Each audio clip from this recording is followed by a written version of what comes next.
The U.S. model of market capitalism and teaching about that model has really been the zenith of business schools for a very long time.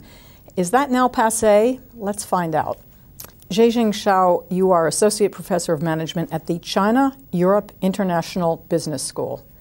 Is the center of real globalization now shifting to Asia? I think it's almost undisputably American model, of course, is the dominant model currently in the world. Europeans have to admit that, and China, of course, have to admit that. And no matter macroeconomic policy or firm-level management practices, we are all looking up to U.S. for role models. So that's a fact. We have to admit.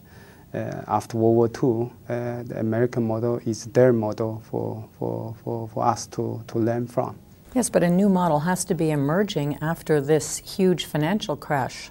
We just haven't seen it yet, perhaps. Yeah, perhaps it's taking shape, but it's really hard for us to see at this moment what kind of structure will come out from this crisis. American need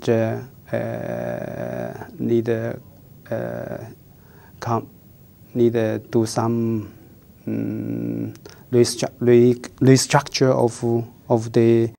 of the economy, of the society, but China also has its own problem, maybe even bigger problem in my view.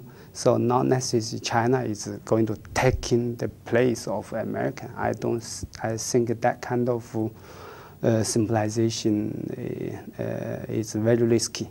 I think the biggest problem is that we have a very strange combination between communism, rule, and market economy. What some scholars called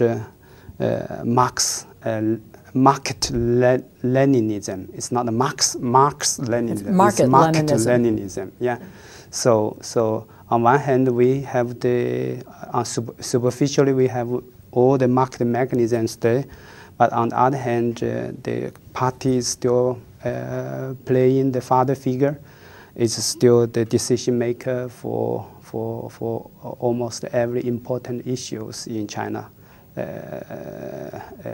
So not only microeconomic policies, fiscal policies. Just think about the huge SASAC, the state-owned company system in China. They are very influential, and they are basically taking up the spaces of development from private sectors, also from even multinationals. Is that growing, the state, and is it largely the army, or who invests in these, and is that sector growing? I think after Zhu Rongji fixed the state-owned system, the state-owned system is growing very quickly in the past decade.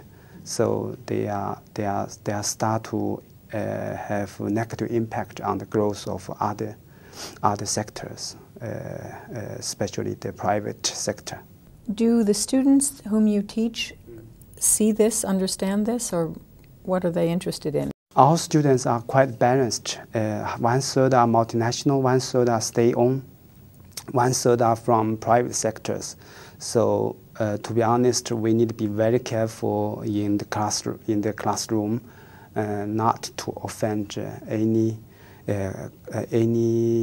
group from these three parts of China's economy. So we cannot be too critical to the state-owned system, because they are so powerful. So think about a company like Petrol China, China Life, China Mobile, even the banks.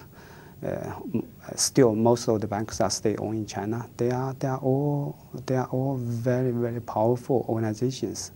The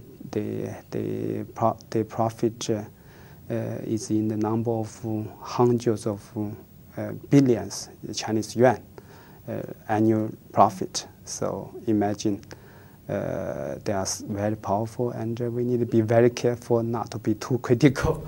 Otherwise, we can make them very upset. Let me end by asking you what you see maybe in the next 3 years for the world economic picture. We've said that we're in the middle of change. How do you think the world economy will look? What role will China have, or India, or Europe, or the U.S.? How will that change? My sense is that China will still have a big upheaval. Yeah, we will still need to we still have a very tough road in front of us. And before we solve that strange combination problem between communist rule and the market economy, really cannot foresee an age of Asia, a century of China. I think it's a little bit exaggeration. Thank you very much.